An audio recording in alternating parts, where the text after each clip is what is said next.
Hello Rowan, welcome to battle IAS. I hope आप सब लोग बहुत अच्छे होंगे।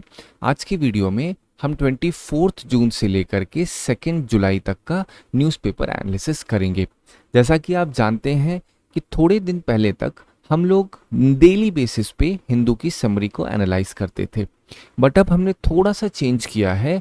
मैं आपके लिए वीकली बेसिस पे द हिंदू की समरी लेकर के आऊँगा, लेकिन ये समरी और ज़्यादा अपग्रेडेड फॉर्म में अब प्रोवाइड की जाएगी। आपको जो माइनर चीज़ें होती हैं अक्सर डेली बेसिस पे आपको बार बार रेपिटेटिव फॉर्म में दिखती हैं, उसको मैं एक जगह पे आपके लिए सेट करके प्रोवाइड करूँगा, जिससे आपको एक अंडरस्टैंडिंग हो। आज से एक नए नज़रिए से हम लोग न्यूज़पेपर को एनालाइज करेंगे। जैसा कि आप जानते हैं कि 2026 का जो इस बार का पेपर हुआ, उसमें यूपीएससी का पैटर्न किस तरीके से चेंज हुआ, किस तरीके से उन्होंने एप्लीकेशन बेस्ड चीज़ों के ऊपर बहुत अच्छे से ध्यान दिया है। तो अब ये जिम्मेदारी आपकी भी बन जाती है कि आप भी अपनी प्रिपरेशन को उसी की डायरेक्शन में अलाइन करें। तो जैसे जैसे आप इस वीडियो को देखेंगे तो आपको समझ में आएगा कि ये जो पूरा का पूरा वीडियो आज बनाया गया है, इसका मेन उद्देश्य ये है कि जो डायनेमिक प्रिपरेशन होती है, जो यूपीएससी का चेंज्ड पैटर्न है, उसके साथ आपको कैसे अडेप्ट करवाया जाए। और ये करवाने से पहले आपको समझ में आना चाहिए कि जो एक ट्रेडिशनल फॉर्मेट होता है करंट अफेयर्स को पढ़ने का या न्यूज़पेपर को पढ़ने का, वो अब उतना ज़्यादा काम आपके लिए नहीं आएगा जितना ज़्यादा काम आपके लिए एक स्मार्ट स्ट्रैटेजी आएगी। क्योंकि अगर बच्चे ये सोचें कि हम एक न्यूज़पेपर उठाएंगे, उसके अंदर एक पेज में 5 से 7 आर्टिकल दिए हैं, हमने उस आर्टिकल को पढ़ लिया, लेकिन पढ़ने के बाद ये क्या गारंटी है कि इस आर्टिकल से उठाए गए सवालों को आप सही तरीके से कर लोगे। और अगर कर लोगे तो उस चीज़ से आप किस तरीके से मेंस को पिक कर सकते हो, ये एक बहुत बड़ा सवाल बच्चों के सामने रहता है। तो आज इन सभी चीज़ों को मैं एक साइड करके आपको एक नए तरीके से, एक नए सिरे से हम इस न्यूज़पेपर के एनालिसिस को करेंगे।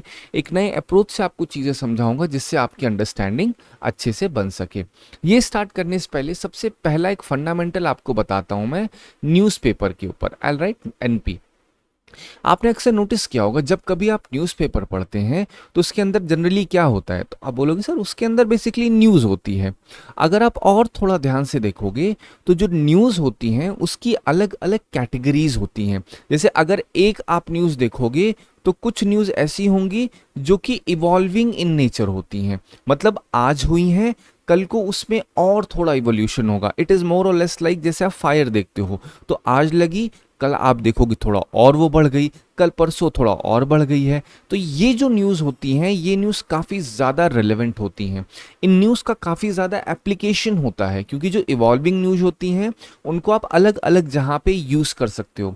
फॉर एग्जांपल अगर मैं आपको बताऊँ एआई, तो आप अगर ध्यान दोगे तो एआई सबसे पहले जब आया था तो अपने आप में एक सिंगल न्यूज़ थी, लेकिन आज के समय देखो एआई इवॉल्व करके कितने अलग अलग डायमेंशन में जा चुका है। आपको हेल्थ में भी एआई दिख रहा है, आपको डिफेंस में भी एआई दिख रहा है, आपको एजुकेशन में भी एआई दिख रहा है। तो ये सब क्या है, इसको कहते हैं इवॉल्विंग न्यूज़। फिर एक न्यूज़ होती है जो कि टर्मिनेटिंग कही जाती है, मतलब उसकी एक एक्सपायरी डेट होती है। तो ये जो इवॉल्विंग न्यूज़ होती है इसकी जनरली एक्सपायरी डेट नहीं होती है, ये चलती जाती है चलती जाती है। लेकिन एक ऐसी न्यूज़ भी होती हैं जो टर्मिनेटिंग सेंस में देखी जाती हैं। ये सिर्फ लेमन भाषा में आपको बताने के लिए है कि कैसे यूपीएससी सवाल पूछता है। तो जो जनरली हम टर्मिनेटिंग न्यूज़ देखते हैं वो क्या होती है, उसकी एक XYZ एक्सपायरी डेट होती है। जैसे आज एक न्यूज़ हुई तो आप नोटिस करोगे कि ये न्यूज़ आज बहुत ज़्यादा एकदम हॉट टॉपिक बन चुकी है, लेकिन धीरे धीरे धीरे समय देखोगे तो 1-2 दिन बाद वो एकदम सबसाइड हो जाएगी और पूरी तरीके से वो ख़त्म हो जाएगी। ये जो न्यूज़ होती है वो उतनी ज़्यादा यूपीएससी के नज़रिए से इंपॉर्टेंट नहीं मानी जाती है, अनलेस एंड अनटिल इसके अंदर यूपीएससी सिलेबस के साथ कनेक्टेड कोई चीज़ें ना हो, तब तक आप यहाँ पे ज़्यादा इस पे ध्यान देने की ज़रूरत नहीं होती है जनरली एस्पिरेंट्स को। फिर एक और न्यूज़ होती है इसी में जिसकी एक्सपायरी डेट सेम डे की होती है, मतलब एक घटना हुई, आज का आज इंपॉर्टेंट है, कल ये घटना इंपॉर्टेंट नहीं रहेगी। ये जनरली क्या होता है, किसी पॉलिटिकल फिगर ने क्या बोल दिया, बच्चे अक्सर उसको पढ़ के बैठ रहे हैं, किस कहीं पे क्या घटना हुई है छोटी मोटी, तो आप उसको अगर आप नोटिस करोगे वो उतनी ज़्यादा रेलेवेंट नहीं होती है।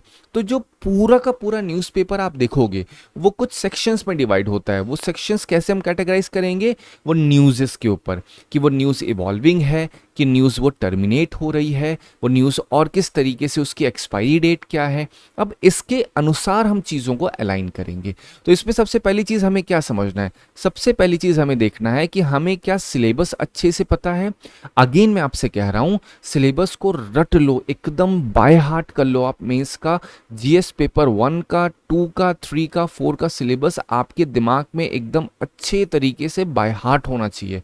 तो जब आप एक बार सिलेबस पढ़ लोगे और उससे कनेक्टेड जब पीवाईक्यू को आप देख लोगे, तब आप जैसे ही न्यूज़पेपर पढ़ोगे तो आपको दिखेगा कि भाई ये न्यूज़पेपर का जो आर्टिकल है ना, इस आर्टिकल से ये मैंने मेंस का सवाल देखा है, ये मैंने प्रीलिम्स का सवाल देखा है। ये करने से आपकी अंडरस्टैंडिंग और ज़्यादा ब्रॉडन अप हो जाएगी।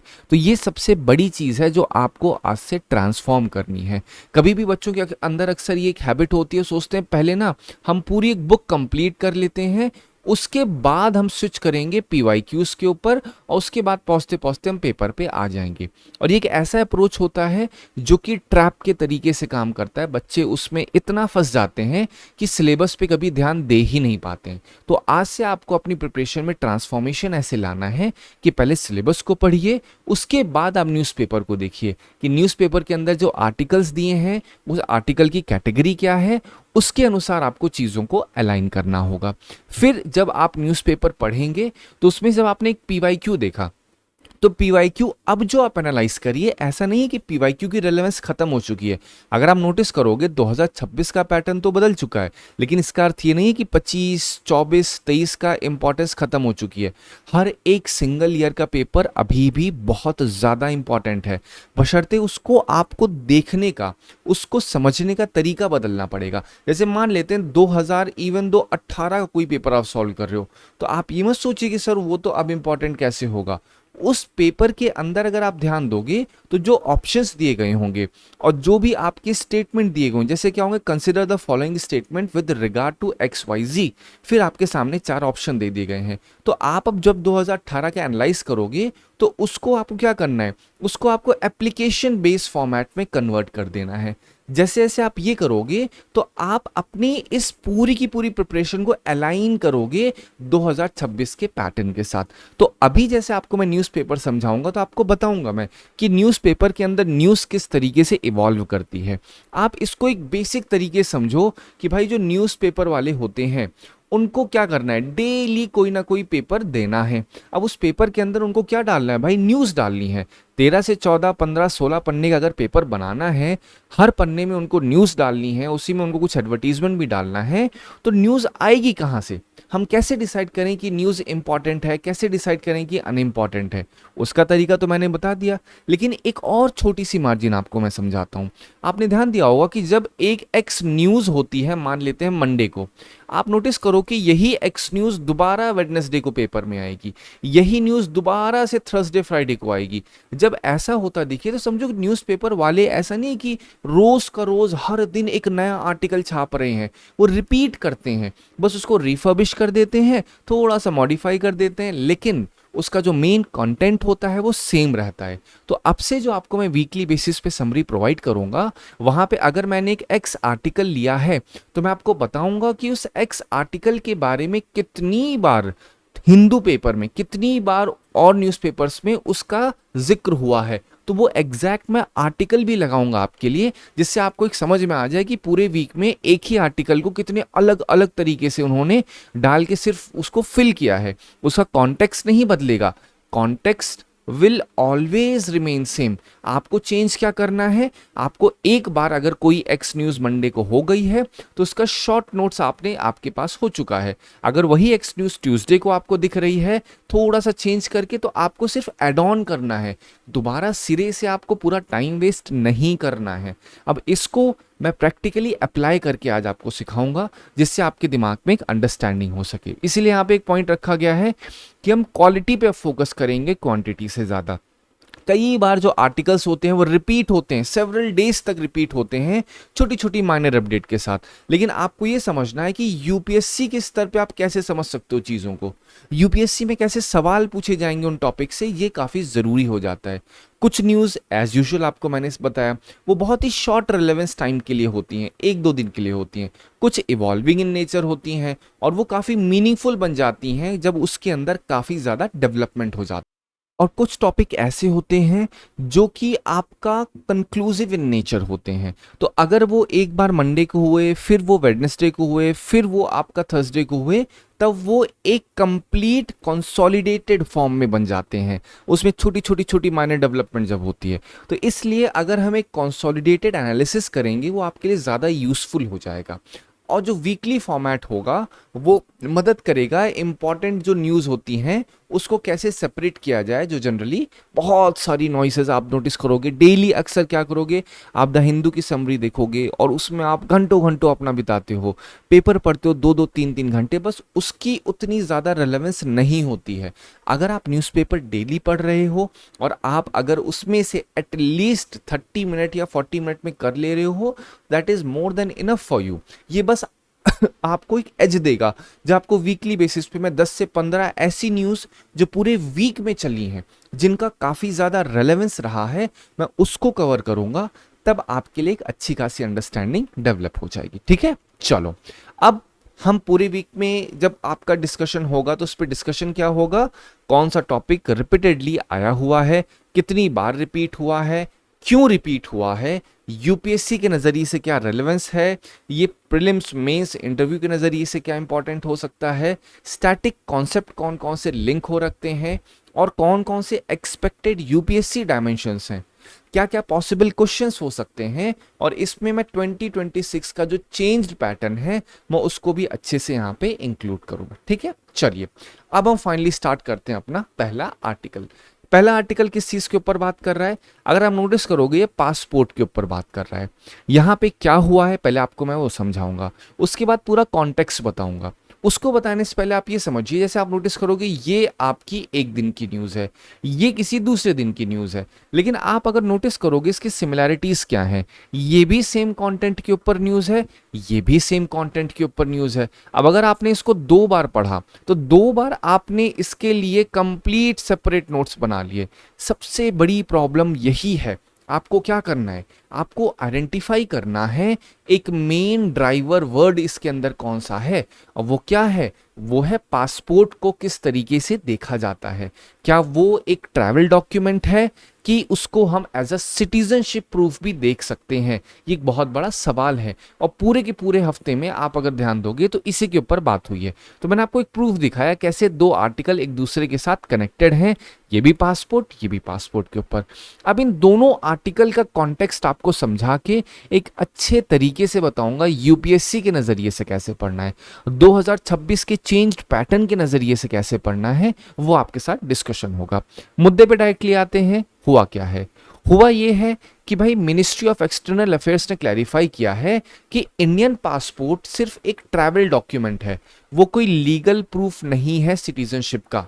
पासपोर्ट सिर्फ फैसिलिटेट करता है इंटरनेशनल ट्रैवल करने में, और वो सिर्फ और सिर्फ होल्डर की नेशनैलिटी बताता है, लेकिन उसे आप एक कंक्लूसिव एविडेंस के तरीके से नहीं मान सकते हो सिटीजनशिप का। ध्यान दीजिएगा, यहाँ पे उसे कंक्लूसिव एविडेंस आप नहीं मान सकते हो किसी की नागरिकता को प्रमाणित करने के लिए। आप बोलो कि भैया पासपोर्ट दे दो, तब ये निर्धारित हो जाएगा इंसान भारत का नागरिक है या नहीं है। तो ये चीज़ें नहीं की जा सकती हैं, ये MEA ने क्लियरली बोला है। और गवर्नमेंट इस समय क्या हो रहा है, एथिकल माइग्रेशन को प्रमोट कर रहे हैं, लेबर मोबिलिटी को इंटरनेशनल पार्टनरशिप के द्वारा प्रमोट कर रहे हैं, तो उसके अंदर पासपोर्ट का काफ़ी अहम यूज़ होगा। पासपोर्ट की जो सर्विसेज होती हैं जैसे ई पासपोर्ट, पासपोर्ट सेवा केंद्र, ये काफ़ी ज़्यादा रेलेवेंट हो जाते हैं, जिसकी वजह से हमें इसकी एक अच्छी खासी नॉलेज होना ज़रूरी है। अब ये इस चीज़ में बात हुआ, यहाँ पे MEA ने बोला। इसी के बाद क्या हुआ, यहाँ पे एक आर्टिकल प्रॉपर बनता है कि भैया अगर पासपोर्ट एक सिटीजनशिप का डॉक्यूमेंट नहीं है तो क्या कोई डॉक्यूमेंट है जो ये प्रमाणित करता है या प्रमाण देता है कि भैया आप भारत के नागरिक हो या नहीं हो। अगर एक शब्द में बोला जाए तो नहीं। अब इसको मैं पूरा का पूरा सब्सटैंशिएट करता हूं, समझाता हूं आपको। पहले इसको बात समझते हैं जो एमई ने बोला है कि भैया पासपोर्ट सिर्फ एक ट्रैवल डॉक्यूमेंट है। इस कही हुई बात का पॉजिटिव एस्पेक्ट क्या है? पॉजिटिव एस्पेक्ट ये है कि अब ये लीगल डिस्टिंक्शन को क्लैरिफाई कर देता है जनरली पासपोर्ट, नेशनैलिटी, सिटीजनशिप में। अब इससे क्या होगा, एक प्रॉपर इंटरप्रिटेशन हो पाएगा कॉन्स्टिट्यूशनल और लीगल राइट्स में। ये सेफ और एथिकल माइग्रेशन को प्रमोट करता है। इससे क्या होगा, ईज ऑफ ट्रैवल और गवर्नेंस जो होगी वो एनहांस हो जाएगी, क्योंकि अब ई पासपोर्ट की जब और सेवाएं एक्सपैंड होंगी तो एमई अपने कॉन्फ्रेंस में इस चीज को बोलेगी भैया आप पासपोर्ट को हम एक्सपैंड कर रहे हैं, लेकिन इसका अर्थ ये नहीं है कि पासपोर्ट का इस्तेमाल करके कोई सिटीजनशिप को ही बोल देगा हम भारत के नागरिक हैं क्योंकि हमारे पास पासपोर्ट है। आप एकमात्र पासपोर्ट का सहारा लेके नहीं बोल सकते हो कि ये कंक्लूसिव एविडेंस रहेगा सिटीजनशिप का। ये तो थोड़े बहुत पॉजिटिव एस्पेक्ट हो चुके हैं। अब इससे क्या होगा, इंडिया की जो एंगेजमेंट है वो स्ट्रेंथन होगी, ठीक है। जो ग्लोबल लेबर मोबिलिटी है वो और ज्यादा अच्छे तरीके से एनहांस हो जाएगी। अब ये जो बात कही गई है कि पासपोर्ट केवल एक ट्रैवल डॉक्यूमेंट है, इसके कंसर्न्स क्या हो सकते हैं, इसके चैलेंजेस क्या क्या हो सकते हैं? तो पहला चैलेंज क्या है यहाँ पे कि पासपोर्ट को अगर as a proof of citizenship नहीं माना जाएगा तो इससे कंफ्यूजन हो सकती है। डिस्प्यूट जो होते हैं इलेक्टोरल रोल्स में, सिटीजनशिप वेरिफिकेशन में, वहां काफी ज्यादा प्रॉब्लम बन सकती है। सिटीजन्स फेस कर सकते हैं प्रैक्टिकल डिफिकल्टीज, क्योंकि जो आधार कार्ड है वो कोई दूसरी अथॉरिटी बना रही है, वोटर आईडी कोई दूसरी अथॉरिटी बना रही है, और फिर आप देखोगे पासपोर्ट कोई दूसरी अथॉरिटी बना रही है। तो जो सिटीजन है, नागरिकों को प्रैक्टिकल डिफिकल्टीज फेस करनी पड़ेगी, क्योंकि अलग अलग डॉक्यूमेंट किस तरीके से एस्टैब्लिश करेंगे सिटीजनशिप, क्योंकि एक सिंगल डॉक्यूमेंट तो है ही नहीं। और जो एथिकल माइग्रेशन इनिशिएटिव है इसमें स्ट्रिक्ट रेगुलेशन की रिक्वायरमेंट है। जो आपके रिक्रूटमेंट एजेंसीज होती हैं वो इसमें क्या करेंगी, इससे धीरे धीरे धीरे क्या होगा, पहली चीज तो एक्सप्लॉइटेशन होने के चांसेस बढ़ जाएंगे, और इसमें क्या होगा, स्ट्रॉन्ग अवेयरनेस माइग्रेंट वर्कर्स में करना बहुत ज़्यादा ज़रूरी हो जाएगा, ठीक है।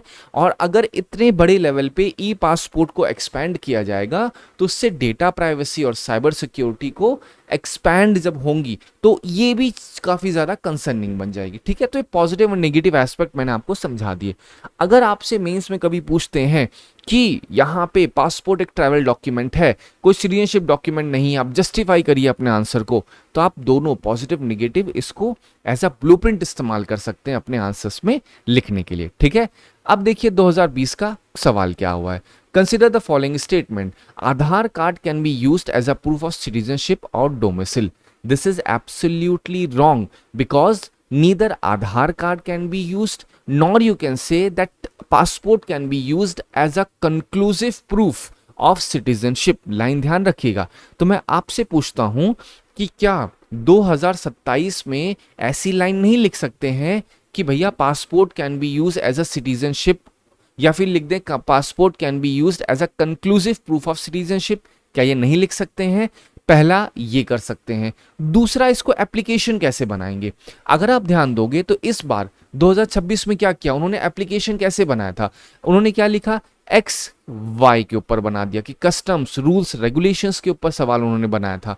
अब मैं आपके लिए एक छोटा सा एप्लीकेशन बनाता हूं, जिस तरीके से यूपीएससी ने किया था इस बार, जिन बच्चों ने पेपर दिया है उनको अंडरस्टैंडिंग होगी। जब बच्चों ने पेपर दिखाया तो बाय डिफॉल्ट ये चीज दिमाग में आई कि यूपीएससी किस तरीके से पैटर्न में इवॉल्व कर रहा है, और ये एक पॉजिटिव चीज भी है कि अगर आप अडेप्ट करोगे तो आपके लिए ज्यादा सही हो जाएंगी। आपकी समझ, आपकी सोचने की शक्ति दोनों की दोनों एक साथ अलाइंड होंगी प्रिपरेशन के साथ और यूपीएससी जो डिमांड कर रहा है उसके साथ, ठीक है। पॉइंट देखते हैं। अब आपको मैं एक एप्लीकेशन दे रहा हूँ, पैसेज बना रहा हूँ आपके सामने। पैसेज में क्या मैं डाल रहा हूँ, मान लेते हैं आपका नाम एक्स है, तो मैंने कहा कि भैया एक्स जो है ये जाते हैं यूके में। अब यूके में अथॉरिटीज इनको रोक लेती हैं, कहती हैं कि भैया आप बताइए मुझे कि from which country do you belong. तो X answered that we or I belong from India. Then authorities asked them that you need to show proof. X replied कि okay fine, I have this passport with me, you can check my passport which will prove that I am Indian citizen. But UK authorities straight away denied. They said कि as per the recent update by ME, this passport cannot be used as a proof of citizenship, so we are sorry, we have to deport you back. Now X came back to India. He approached Supreme Court and asked Sir, I went to UK, but still I was deported back on the ground that passport is not any kind of citizenship proof. So how is this even possible? Then Supreme Court replied that this is fine because passport is a travel document as per MEA. So now ये पूरा passage मैंने आपके सामने बना के रख दिया. अब मैं आपसे पूछता हूं, क्या यूपीएससी ऐसा पैसेज बना के नहीं देगी कि एप्लीकेशन बना देगी? तो नीचे बोलेंगे आपसे कि बताइए जो सुप्रीम कोर्ट ने बात बोली है, क्या ये बात सही है? क्या इसमें कोई आपके पास राइट्स अवेलेबल है? पहला एक तरीका ए हो सकता है. दूसरा बी तरीका क्या हो सकता है? बी तरीका हो सकता है कि भैया सुप्रीम कोर्ट तक बात ही ना ले जाएं, वो एमई पहुंचे, तो एमई जब ये बात बोली तो उसके बाद उनके पास ऑप्शन ये है कि एमई की बोली गई बात को क्या वो सुप्रीम कोर्ट में ले जाके अपील कर सकते हैं कि भैया हमारे पास पासपोर्ट है, मुझे क्यों डिपोर्ट करवा दिया गया. फिर आपसे एक और ऑप्शन डाल सकते हैं कि अगर ये एक सिटीजनशिप प्रूफ का डॉक्यूमेंट नहीं है तो क्या डॉक्यूमेंट है? क्या जो एक्स के साथ हुआ वो सही हुआ या गलत हुआ? तो जब एक्स लौट के, ये तो एक अप्रोच बताया मैंने आपको. एक second B category. C category क्या है? When X came back then X had discussion with his friend Y and Y replied that it is fine, it is absolutely right because as per MEA sayings or how MEA has released its report in which it has clearly mentioned that passport is just a travel document. It cannot be used as a citizenship proof. Now in this scenario who is right? So अब क्या है? यहाँ पे एक option A रहेगा, बोलेंगे X is right because passport is a citizenship document. फिर बोलेंगे वाई इज राइट. आपको ध्यान आ रहा होगा तो आप एक बार सिर्फ मेरे कहने पे 2026 का पेपर देखिएगा, वहां पे उन्होंने स्ट्रेट अवे ये चीज मेंशन कर रखी है. अगर आप ध्यान दोगे आर्टिकल 12 के ऊपर उन्होंने डाला हुआ है स्टेट की मीनिंग के ऊपर कि कस्टम्स, रूल्स, रेगुलेशंस, ये सारी चीजें जो हैं क्या अगर ये कवर हो रही हैं या नहीं हो रही हैं, इससे कनेक्टेड सवाल उन्होंने पूछा था और एक प्रॉपर एप्लीकेशन बनाया था. तो अभी जो न्यूज़पेपर का एनालिसिस होगा ये थोड़ा सा इत्मीनान से होगा, इसमें कुछ हड़बड़ाहट नहीं कर रहा हूं मैं, क्योंकि वीक में एक बार करना है तो इतने अच्छे से करेंगे कि आपको एक एहसास होगा कि भैया कुछ तो पढ़ा है आपने, ऐसे हवा में कुछ भी टाइम पास नहीं किया है. इस चीज़ का एहसास आपको डेफिनेटली होगा. ठीक है, चलो अब हम आगे बढ़ते हैं थोड़ा सा और. 2020 का अगेन ये आधार मेटा डेटा के ऊपर क्वेश्चन आया है PYQ के ऊपर, तो आप इसको एक बार अटेम्प्ट करने की कोशिश करिएगा. ठीक है, चलो अब बात करते हैं कि जो इंडियन पासपोर्ट हैं उन्हें क्यों कंक्लूसिव प्रूफ ऑफ सिटीजनशिप नहीं माना जा रहा है, क्योंकि MEA ने क्लैरिफाई कर दिया है कि वो ट्रैवल डॉक्यूमेंट है, कंक्लूसिव प्रूफ नहीं है. ठीक है, उसके बाद अब हम आगे बढ़ते हैं कि क्या Indian passport proof of citizenship है. अब ये कहाँ से निकाला है? ये मैंने सेकेंड आर्टिकल से आपके लिए पिक किया है. ये चीज़, ये जैसे इसमें क्या होता है, अक्सर क्वेश्चंस डाले जाते हैं, एक एक क्वेश्चन होता है और यहाँ पे लंबा लंबा एक्सप्लेनेशन होता है. तो मैंने यहाँ पे आपके लिए एग्जैक्टली उसी चीज़ को शॉर्ट फॉर्म में एक्सप्लेन कर रहा हूँ आपको, ताकि एक अंडरस्टैंडिंग बन सके. क्या इंडियन पासपोर्ट को as a proof of citizenship देखा जा सकता है? Yes, but it is not conclusive proof. तो आप ध्यान रखना, आपसे डायरेक्टली ये नहीं बोलेंगे क्या सिटीजनशिप प्रूफ है. ये कंक्लूसिव प्रूफ नहीं है कि आप भारत के नागरिक हो पासपोर्ट का सहारा लेकर के. पासपोर्ट स्ट्रॉन्ग एविडेंस देता है लेकिन कंक्लूड नहीं कर देता है. तो इस वजह से आप इसको उस सेंस में नहीं देखोगे कि पासपोर्ट सिटीजनशिप को प्रमाणित कर रहा है. लेकिन अगर सिटीजनशिप डिस्प्यूट होती है तो जो कोर्ट होता है वो एग्जामिन कर सकते हैं एडिशनल एविडेंसेस ये प्रमाण लेने के लिए कि भैया क्या ये एक्चुअल में भारत के नागरिक सिटीजन हैं या नहीं है. और ये चीज़ कहाँ से देखी जाती है? सिटीजनशिप एक्ट 1955 से. क्या आधार प्रोवाइड करता है? नहीं, आधार केवल आइडेंटिटी और एड्रेस को प्रूफ करता है. क्या वोटर ID करता है? नहीं, इससे केवल भारतीय नागरिक वोट कर सकते हैं, but that does not substantiate that it is a proof of citizenship. ठीक है, तो इस वजह से क्या कहोगे आप कि कोई भी एक सिंगल डॉक्यूमेंट नहीं है जिसको कहोगे कि भैया इससे आप पूरी की पूरी नागरिकता प्रमाणित हो जाती है. उसके बाद किस तरीके से नागरिकता प्रमाणित करने का तरीका क्या है? तो सिटीजनशिप जो होता है वो गवर्न किया जाता है सिटीजनशिप एक्ट 1955 के द्वारा. एक पर्सन एक्वायर कर सकता है citizenship by birth, descent, registration, naturalisation, incorporation. ये आप जनरली पॉलिटी में पढ़ते हो, अभी इसकी डिटेलिंग नहीं करेंगे. आप अगर देखोगे तो यहाँ पे अलग अलग डेट्स दी गई हैं जो आपको जनरली गो थ्रू करनी रहेगी। अगर आप ध्यान दोगे तो यहाँ पे जो रजिस्ट्रेशन से होते हैं इंडियन सिटीजन और जो नेचुरलाइजेशन से होते हैं, यही ऐसे लोग होते हैं जिनके पास कुछ प्रूफ होता है, या आप कह सकते हो कि इनके पास सर्टिफिकेट होता है कि हम भारत के नागरिक हैं। जो बाय बर्थ हैं उनके पास कोई ऐसा प्रूफ नहीं होता है। ठीक है, तो अगर आपसे बोला जाए क्या कोई सिंगल डॉक्यूमेंट है, जवाब है नहीं है ऐसा कुछ भी। ठीक है, अब इसमें सुप्रीम कोर्ट के कुछ इंपॉर्टेंट ऑब्जर्वेशन पास्ट के, मेनका गांधी केस में सुप्रीम कोर्ट ने कहा था पासपोर्ट इशू किया जाता है वेरिफिकेशन के बाद, लेकिन कंक्लूसिव प्रूफ नहीं है।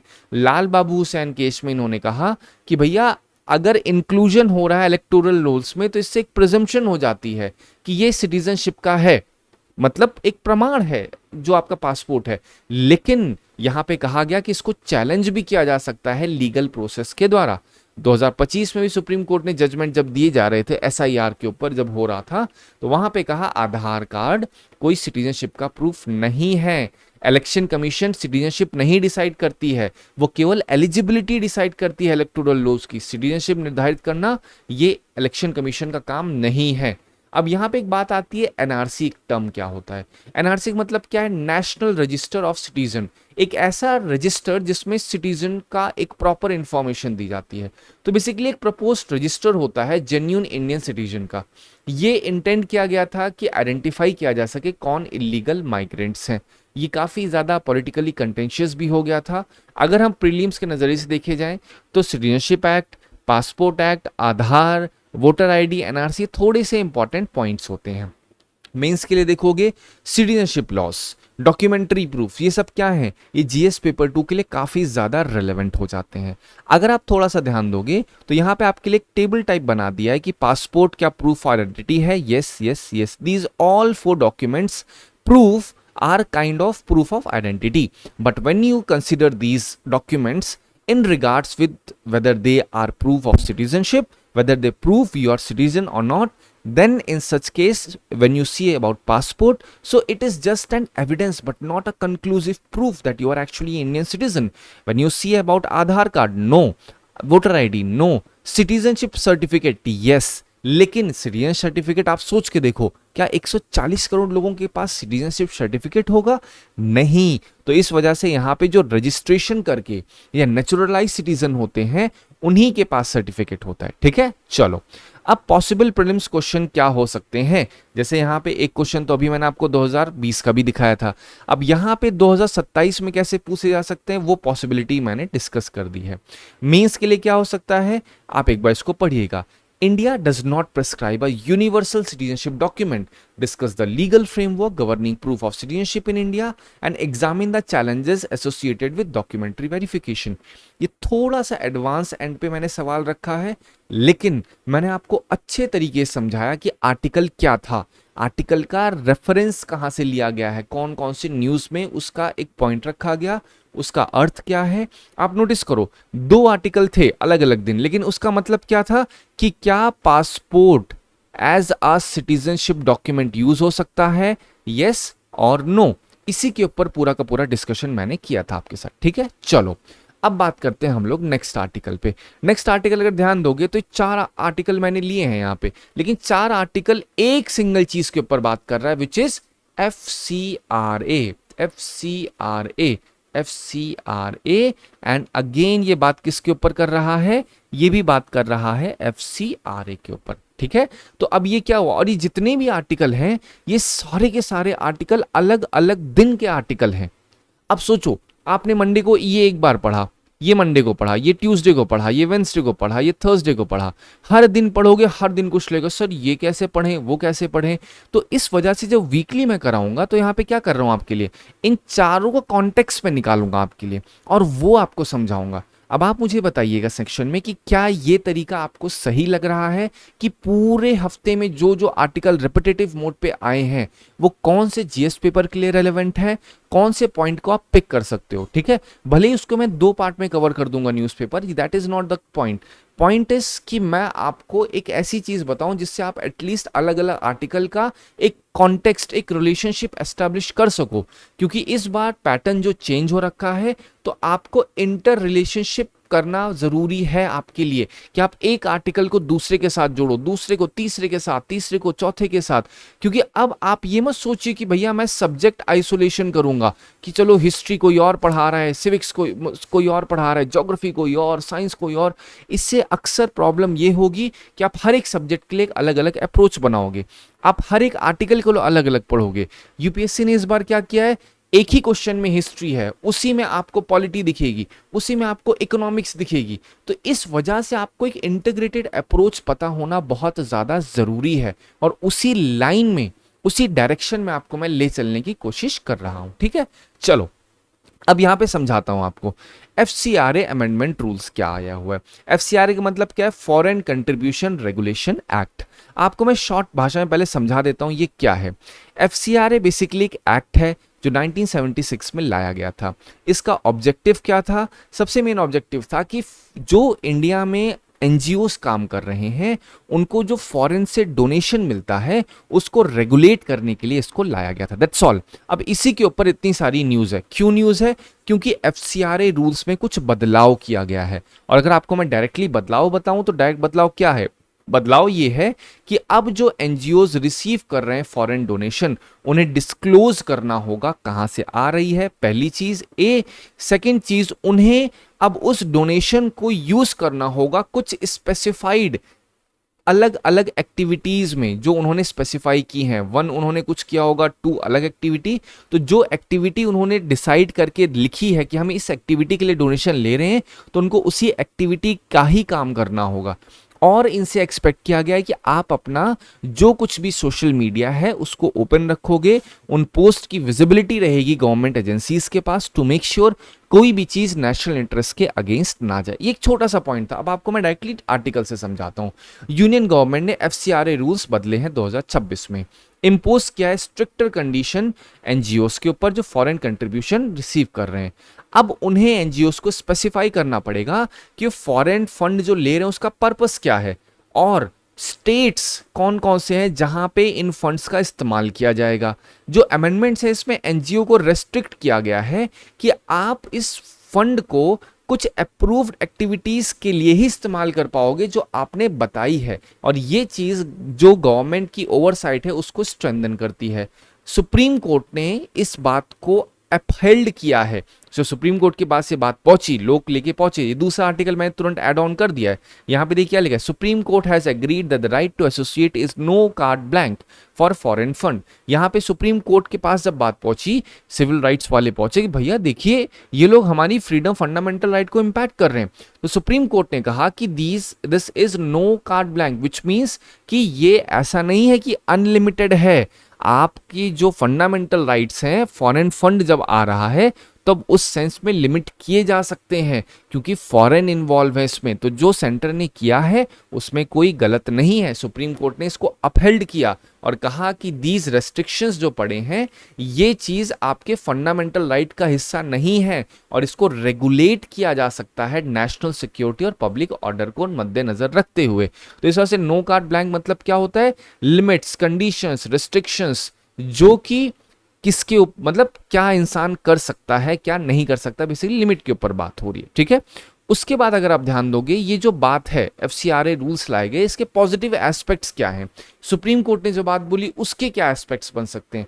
पहली चीज तो ट्रांसपेरेंसी एनहांस होगी, जो मिसयूज है फॉरेन कंट्रीब्यूशन का वो प्रिवेंट होगा, और रेगुलेटरी ओवरसाइट एनजीओस पे स्ट्रेंथन हो जाएगी। कंसर्न्स की बात करें तो यहाँ पे जो फंक्शनिंग है, फाइनेंशियल सस्टेनेबिलिटी है, वो रेस्ट्रिक्ट हो सकती है। जेन्यून एनजीओस जो काम कर रहे हैं वो ज्यादा बहुत उसमें लीगल प्रोसेस में इन्वॉल्व हो सकते हैं। ये सिविल सोसाइटी जो एक्टिविटीज है उनको इम्पैक्ट कर सकती हैं। ये कंसर्न्स रेज करते हैं नेशनल सिक्योरिटी पे, फंडामेंटल फ्रीडम पे, डेमोक्रेटिक स्पेस पे। अब देखिए ये डिपेंड करता है कि आप किस चीज को किस तरीके से परसीव कर रहे हैं। यहां पे मैंने पॉजिटिव एस्पेक्ट बताया, then I told you negative aspect या क्या क्या चैलेंजेस हो सकते हैं। उसके बाद अब मैं डायरेक्टली बताता हूं एफसीआरए 1976 में लाया गया। उद्देश्य क्या था, जो एक्सेप्टेंस है फॉरेन कंट्रीब्यूशन उसको किस तरीके से यूटिलाइज किया जा रहा है, वो नेशनल सिक्योरिटी या sovereignty, public interest, democratic institution को इन्वर्सली निगेटिवली इंपैक्ट ना करें, ये उद्देश्य या इस उद्देश्य को मद्देनजर रखते हुए एफसीआरए लाया गया था। फॉरेन कंट्रीब्यूशन क्या है? जो कि डोनेशन, डिलीवरी, जो एनी आर्टिकल, करेंसी जब ट्रांसफर होती है फॉरेन सोर्स से, उसे फॉरेन कंट्रीब्यूशन के तरीके से देखा जाता है। हुआ क्या था आपको ऑलरेडी बताया, होम अफेयर्स ने, मिनिस्ट्री ऑफ होम अफेयर्स ने नोटिफाई किया फॉरेन कंट्रीब्यूशन अमेंडमेंट रूल्स 26, और उसके अंदर क्या है, अमेंड किया है जो 2011 के रूल्स थे उसको अमेंड कर दिया गया है। अब यहां पे ये 10वां अमेंडमेंट है रूल्स रेगुलेशन में, जो foreign contribution regulation amendment rule है। अब एफसीआरए क्या है आपको पहले ही मैंने समझा दिया, कैसे काम कर रहा है वो आपको बता दिया है। 2015 से अप्रोक्सीमेटली 18,000 एनजीओस के रजिस्ट्रेशन को कैंसिल कर दिया गया है। 2026 में 14,000 NGOs active FCRA registration hold कर रहे हैं। कौन फॉरेन कंट्रीब्यूशन रिसीव कर सकता है? जो रजिस्टर्ड एनजीओ हैं, चैरिटेबल ट्रस्ट हैं, एजुकेशनल इंस्टीट्यूशन, ये सारी जो बॉडीज हैं ये फॉरेन कंट्रीब्यूशन रिसीव कर सकती हैं। कौन नहीं कर सकते हैं ये ध्यान रखिएगा। 2027 में अगेन एक एप्लीकेशन बनाया जा सकता है। आपसे बोलेंगे कि भैया ऐसा ऐसा हुआ है, एक परिस्थिति, एक स्टोरी क्रिएट करेंगे। फिर आपसे बोलेंगे कि भैया इलेक्शन कैंडिडेट ने सोचा कि हम एनजीओ में काम करवाते हैं, बच्चों का भला करवाते हैं, जो इन्फेंट बच्चे हैं जो बहुत ज़्यादा मैलन्यूट्रिश्ड हो रखे हैं, उनकी भलाई करने के लिए उन्होंने फॉरेन कंट्रीब्यूशन लिया। क्या ये अलाउड है? तो आप क्या बोलोगे? नहीं, ये सब रिसीव नहीं कर सकते हैं फॉरेन कंट्रीब्यूशन। कौन कौन? जज, government servant, MPs, political parties, ये सब क्या है? इस सबको मना किया गया है, एक्सक्लूड किया गया है। ठीक है, अब यहाँ पे जो की फंक्शनरीज होते हैं एनजीओस के या फिर उस इंस्टीट्यूशन के, उसमें कुछ टर्म्स इंक्लूड किए गए हैं। वो कौन कौन से टर्म्स हैं? जैसे आप अगर ध्यान दोगे, जो ट्रस्टी होते हैं, ट्रस्टी, और जो गवर्निंग बॉडी मेंबर्स होते हैं, पार्टनर्स होते हैं, ये सब इंक्लूड किए गए हैं की फंक्शनरीज में जो मेन फंक्शन परफॉर्म करते हैं। कुछ मैंडेटरी डिस्क्लोजर्स बताए गए हैं एनजीओ से करने पड़ेंगे। अपनी ऑफिशियल्स वेबसाइट को डिस्क्लोज करो, अपनी सोशल मीडिया अकाउंट को डिस्क्लोज करो, आप जो बुक्स, मैगजीन, न्यूज़पेपर पब्लिश कर रहे हो उसको डिस्क्लोज करो। ठीक है, उसके बाद अगर ध्यान दो कौन कौन सी एक्टिविटीज परमिट की गई हैं। फॉरेन कंट्रीब्यूशन को आप केवल अप्रूव्ड पर्पस के लिए यूज कर सकते हो, जो 5 कैटेगरीज हैं: social, educational, economic, religious, cultural. Important conditions जो लगाई गई हैं, एजुकेशनल एक्टिविटीज जो कॉन्स्टिट्यूशनल राइट, ड्यूटीज, सिविक के लिए हैं, वो strictly non political in nature होनी चाहिए। ऐसा नहीं होना चाहिए कि एजुकेशनल एक्टिविटीज में आप राइट्स के बारे में बता रहे हो, फंडामेंटल ड्यूटीज के बारे में बता रहे हो, और वहीं बता रहे हो किस तरीके से सरकार गलत कर रही है। ये सारी चीजें मना है करना। कल्चरल एक्टिविटीज को बिल्कुल पॉलिटिकल और आइडियोलॉजिकल कंटेंट से एक्सक्लूड कर देना होगा। कल्चरल एक्टिविटीज में बिल्कुल भी पॉलिटिकल आइडियोलॉजिकल एस्पेक्ट नहीं इंक्लूड कर सकते हैं आप। ठीक है, फिर यहाँ पे पेनल्टीज रखी गई हैं जो कि स्पेसिफिकली एफसीआरए अमेंडमेंट रूल में डाला गया है। कुछ की प्रोविजन 2010 वाली चीज देखोगे तो एफसीआरए का मैंडेटरी रजिस्ट्रेशन डाला गया था। यहाँ पे एफसीआरए बैंक अकाउंट होगा, कुछ अप्रूव पर्पस के लिए कर सकते थे 2010 में। इसी में रूल लाया गया था, अमेंडमेंट 2020 में किया गया था। उन्होंने कहा था कि भैया जो एडमिनिस्ट्रेटिव एक्सपेंस होता है 50% से 20% कर दिया गया फॉरेन फंड का। यहाँ पे जो ट्रांसफर होता है फॉरेन कंट्रीब्यूशन का, उसे प्रोहिबिट कर दिया गया कि एक एनजीओ फॉरेन कंट्रीब्यूशन लेके दूसरे को ट्रांसफर नहीं करेगा। आधार आइडेंटिफिकेशन को मैंडेटरी कर दिया गया, और इसी कड़ी में यहाँ पे 2026 में लेटेस्ट एफसीआरए रूल्स को बदलाव किया गया। अब बोलो सर आपने इतना सब कुछ क्यों बता दिया? अरे भाई कारण होगा ना, कारण है GS2 2015 का सवाल। क्या कह रहा है? critically examine the recent changes in rules governing foreign funding of NGO under Foreign Contribution Regulation Act 1976। तो अब आप मुझसे बताइए कि जो आपको मैंने इतना सब कुछ बताया, क्या वो आप एज अ ब्लूप्रिंट नहीं इस्तेमाल कर सकते हैं? बिल्कुल, आप उसका सहारा लीजिए और सहारा लेकर के उसको अलाइन करिए। अब एक चीज आपको मैं बहुत अहम बताऊंगा, इसको मैं पार्ट ए में रखता हूं, आपके लिए पार्ट बी में दोबारा लेकर के आऊंगा। और इसी तरीके से अगर कभी कोई बहुत लेंदी होगा तो बहुत पुश करने की जरूरत नहीं है। आई थॉट कि एक बार में आपके लिए कर दिया जाए, but still that is absolutely fine. हम क्या करेंगे, इसको 2 पार्ट में डिवाइड कर देंगे वीडियो को, जिससे आपको चीजें आपके लिए आसान हो जाए। पहली चीज समझिए, डू नॉट लुक फॉर या don't look, search for new content. सबसे अहम चीज आपके लिए यही है, आप नए नए कंटेंट को मत सर्च करिए, आप नए नए टॉपिक को मत सर्च करिए। अगर आपको यूपीएससी क्वालिफाई करना है, सबसे अहम चीज जो देखनी होगी कि एक सिंगल टॉपिक को आप कितनी ज्यादा बार रिवाइज कर पा रहे हो, आप एक सिंगल टॉपिक को कितने अच्छे से एप्लीकेशन में कन्वर्ट कर पा रहे हो, उसको कितने अच्छे से सिलेबस के साथ जोड़ पा रहे हो, उसको कितने अच्छे से आप पीवाईक्यूज के साथ कनेक्ट कर पा रहे हो। ये सब डिसाइसिव क्राइटेरिया हैं। अगर आपने सोचा कि चलो आज मैं 10 नए आर्टिकल पढ़ता हूं, कल परसों मैं नया आर्टिकल कुछ और पढ़ लूंगा और फिर सोचूंगा कि नहीं भाई चलो अब तो मैंने इतनी सारी चीजें पढ़ ली हैं, लेकिन आप उससे नहीं निकाल पाओगे आंसर्स को। आप अगर एक्सपेक्ट कर रहे हो कि आप उसको आसानी से इस्तेमाल करके न्यूज़पेपर के पॉइंट को पिक करके मेंस में आंसर राइटिंग कर लोगे या प्रीलिम्स में वो 4 ऑप्शन में से सही चुन लोगे, तो ये बहुत मुश्किल होगा आपके लिए। इस वजह से कोशिश क्या करनी है, आप एक ही चीज को पढ़ो लेकिन उस सिंगल चीज को रिपीटेटिव वे में रिवीजन करते रहो, बार बार सिंगल चीज को रिवाइज करो। Do not look for many sources, do not just start this search for unlimited content कि नहीं मुझे ये भी पढ़ना है वो भी पढ़ना है। आप इन चीज़ों से जितना ज़्यादा दूर रहोगे उतना ज़्यादा आप नज़दीक रहोगे यूपीएससी क्वालिफाई करने के। ठीक है, सो इन चीज़ों को आप बहुत अच्छे से अपने पास इनकलकेट करिए और जितनी भी चीज़ें मैंने बोली हैं ये कंप्लीटली अलाइंड हैं। अगर आपको यूपीएससी क्वालिफाई करना है और अगर वो रास्ता जाता है तो यहीं से जाएगा। डायरेक्टली बुक पढ़ने से पहले आप सिलेबस को पढ़िए, उसके पीवाईक्यूज को देखिए, उसके बाद आप बुक के ऊपर आइए, उसके बाद उस सब्जेक्ट जिसे कहते हैं एसपीएस अप्रोच, तब सब्जेक्ट के ऊपर स्विच करिए। डायरेक्टली सब्जेक्ट पढ़ोगे, सोचोगे पहले मैं सब्जेक्ट पढ़ लूँ तब पीवाईक्यू पे आऊँ, ये चीज़ काफ़ी ज़्यादा डिफिकल्टी पैदा करेगी। आई होप आपको एटलीस्ट ये 2 आर्टिकल अच्छे समझ में आएंगे। सेकेंड पार्ट में हम बाकी बचे हुए आर्टिकल्स को कवर करेंगे। Thank you so much for watching this video.